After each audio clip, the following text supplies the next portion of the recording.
Buenas tardes, mis queridos compañeros, alumnos, que siempre hemos trabajado directamente en relación a nuestra materia y también directamente por estar culminando ya este año lectivo en donde estamos todos prácticamente por circunstancia de la pandemia. Hoy nos reunimos nuevamente para que podamos hablar con relación a lo que es la clase número 10. Entonces, vamos a ir continuando de la misma manera y el contexto en sí del desarrollo de la clase.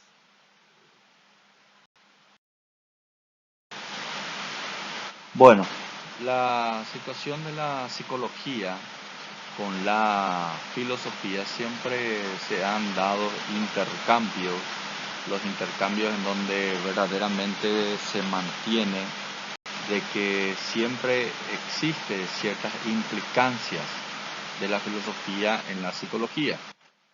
Por decirlo así, el material de hoy nosotros vamos a hablar, mencionar específicamente con relación a lo que se refiere a la psicología dentro del tiempo de la filosofía moderna. Entonces, el material de hoy está bastante eh, fructífera para que podamos hablar plenamente en forma conceptual. Vamos a mencionar en la forma conceptual para que podamos decir a qué apuntar. Entonces nos menciona estas implicaciones que la filosofía en ocasiones hace uso de la metodología científica de la psicología para lograr sus objetivos. Ambas comparten teorías y también objetos de estudio. Otra semejanza es que la filosofía ha aportado a la psicología algunos de los temas que se relacionan y estudian entre sí, tanto sea la sensación, percepción, inteligencia, memoria y la voluntad, que como sabemos, la filosofía es el que estudia al ser humano o al ser en sí. Entonces, estas semejanzas entre la filosofía y la psicología depende de la filosofía por varias razones. La filosofía presta a la psicología una visión general de ser humano, que es la base de una buena parte de las teorías psicológicas. La relación inversa también se da en ella. O sea, estudiamos profundamente primeramente al ser humano usando las metodologías psicológicas. Luego, la filosofía utiliza esos preceptos para tener una visión general en ella. Por eso, estas implicaciones de la filosofía en la psicología. Ahora hablamos en forma general de estos grandes filósofos que se relacionaron bastantemente en lo que era la psicología como la filosofía moderna. Uno de ellos es este señor versado, filósofo, Marx, que siempre era más conocido por sus críticas en lo que en un tiempo moderno él iba mejorando ese conocimiento y específicamente por ser relevante, por no funcional o el hecho de funcional o tener esa funcionalidad de no seguir como él o por lo que los otros piensan, él siempre era contraria a todo y siempre manifestaba sus críticas. Debido al denso análisis crítico, tiene que atravesar el resto del espectro más lentamente. El análisis de la psicología, Marx lo hacía profundamente y de una manera pausada, como nos dice el material. ¿Qué menciona él? Que la línea de base de la psicología del futuro próximo podría ir más allá de ser liberal, idealista y analítica. En cambio, podría describirse como progresivo con un giro determinista. determinista. O sea, prácticamente la psicología se abre al futuro o a- a un avance mejor para que exista un estudio excelente en relación al progreso que se realiza. Y para eso utiliza a Marx. Marx, con toda su sapiencia filosófica, comienza a hacer un análisis de la misma o trazar una línea en base a la psicología. En esta situación encontramos una suposición de que un estado mental finito es posible como una derivación de una crítica social. Podría tomar algunas direcciones para redondearlo, pero la más productiva podría ser transitarlo con algo indeterminado para crear algo limitado e incomprensible dentro del campo de la psicología. Por eso Marx hace estas críticas en buscar una solución en cuanto al uso de la psicología dentro de la filosofía, que es justamente el estado mental, el estudio en sí del ser humano dentro de ello para una derivación a lo social, o muchas veces una crítica dentro del mismo. Otro gran filósofo que tenemos hoy para estudiarlo y por lo menos analizar en forma conceptual es este filósofo Nietzsche, el que justamente el análisis y el estudio que hacemos en relación a estos preceptos, estudios, análisis, críticas en lo que es la filosofía con la psicología. ¿Qué hace Nietzsche? Él vuelve a juntar la filosofía con la psicología. Y nadie mejor que el padre de la psicología que lo menciona, Freud, Sigmund Freud, para confirmar tal fusión, asegurando que Nietzsche es el hombre que más conoce a sí mismo. Esta situación basada en que si analizamos las obras de Nietzsche, notaremos de que la primera intención, importancia de este filósofo le da al proceso de nuestros fenómenos internos para aprender a pensar libre de influencias impuestas por la tradición y la cultura. Con la práctica se cristalizan en el cerebro, convirtiéndose en proposiciones de valor. Además, Freud retomó algunos de los planteamientos de Nietzsche para su famosa teoría del psicoanálisis, por considerar que son producto de años de meditación y contemplación sobre el accionar y el pensar. Entonces quiere decir, mis queridos alumnos, que Nietzsche volvió a unir nuevamente la filosofía con la psicología. Como decíamos, la filosofía estudia al ser en forma íntegra, completa, y la psicología lo estudia desde un punto de vista social, mental, y todo aquello que lo relaciona al ser humano dentro de la sociedad o dentro del proceso de socializarse. Y lo confirma justamente el padre de la psicología, que es Freud, que es uno de los grandes ejes o principales signos de eh, proporcionalidad dentro de la psicología, que es el Sigmund Freud. Continuando con esta situación, también dijimos de un análisis o de un principio de que íbamos a estar mencionando los principios conceptuales.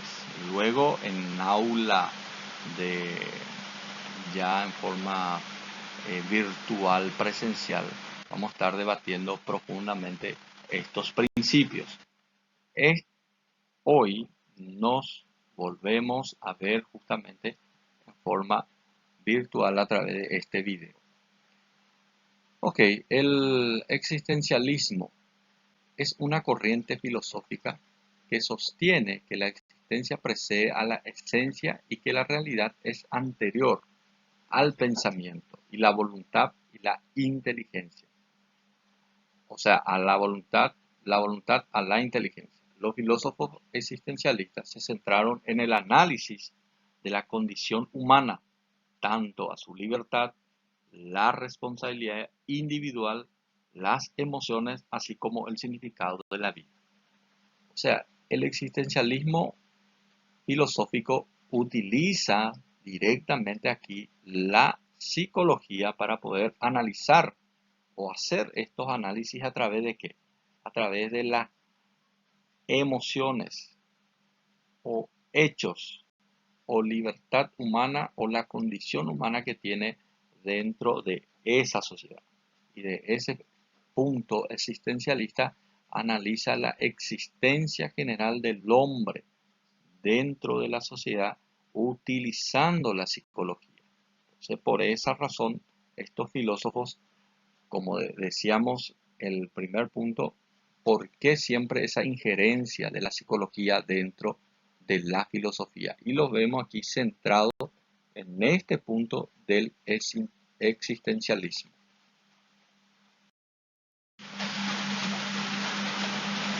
Otro punto, el que tocamos también hoy, es el positivismo o la filosofía positiva, que todo contempla de la época moderna.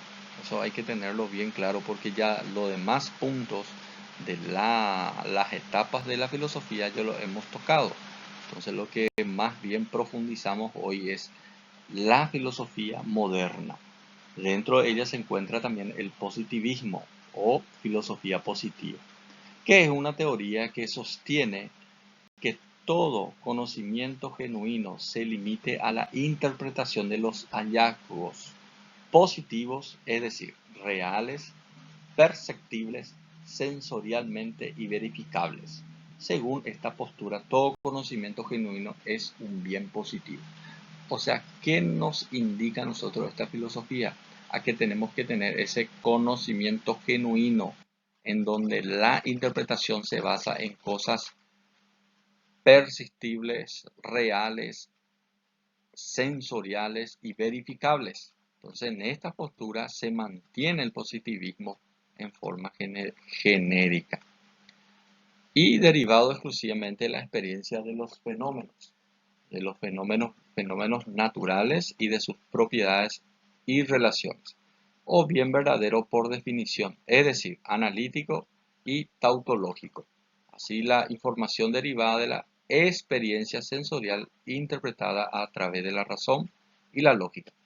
O sea, mi querido alumno, nosotros tenemos que sacar acá una conclusión general de que aquel estudio de la filosofía positiva analiza, estudia todo lo relacionado a que sean sensorialmente verificables. Eso no quiere decir que deben ser reales ese estudio. ¿Por qué? Porque aplicamos la razón y la lógica. Y la lógica aplicamos el principio deductivo. Buscamos esos principios, esos datos verificados a través de lo que uno percibe. Recibido los sentidos, también son conocidos como evidencia empírica. Así pues, el positivismo se basa en el empirismo. Bueno, específicamente tenemos aquí una gran parte de la filosofía positiva en donde en forma conceptual hoy estamos analizando. Una vez más, después de concluir todas estas clases, nos veremos en forma virtual presencial para poder debatir mejor. Así es que me despido de ustedes para que podamos tener una excelente noche.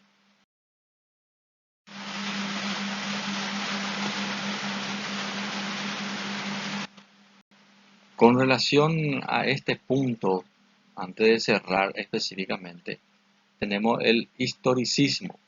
Es una tendencia filosófica inspirada en las ideas de Benedetto o Leopoldo von Ranke, que considera toda la realidad como el producto de un devenir histórico, concebido al ser esencialmente como un devenir, un proceso temporal que no puede ser captado por la razón. Concibe el devenir como historia y utiliza a la misma a la ciencia del espíritu. Según el historicismo, la filosofía es un complemento de la historia. Su tarea consiste en llevar a cabo una teoría de la historia. Esta se supone efectuar una explotación sistemática de los hechos históricos. Debemos tener en cuenta que este producto del historicismo se basa en buscar, analizar los hechos históricos que posteriormente pueden valer a la filosofía. El psicoanálisis. Psicoanálisis sabemos muy bien que proviene del griego, es una práctica terapéutica y técnica de investigación fundada por el neurólogo austriaco Sigmund Freud alrededor del año 1996. A partir de la psicoanálisis se han desarrollado posteriormente diversas escuelas de psicología profunda o de la orientación dinámica y analítica. Asimismo, la teoría ha influido sobre muchas otras escuelas psicológicas y de terapias, no necesariamente psicoanalíticas. El psicoanálisis tiene como objeto la investigación y el tratamiento de los problemas emocionales desde el punto de vista de la infancia de la persona, la interpretación de los sueños, los actos fallidos y la técnica de asociación libre, entre otras cosas.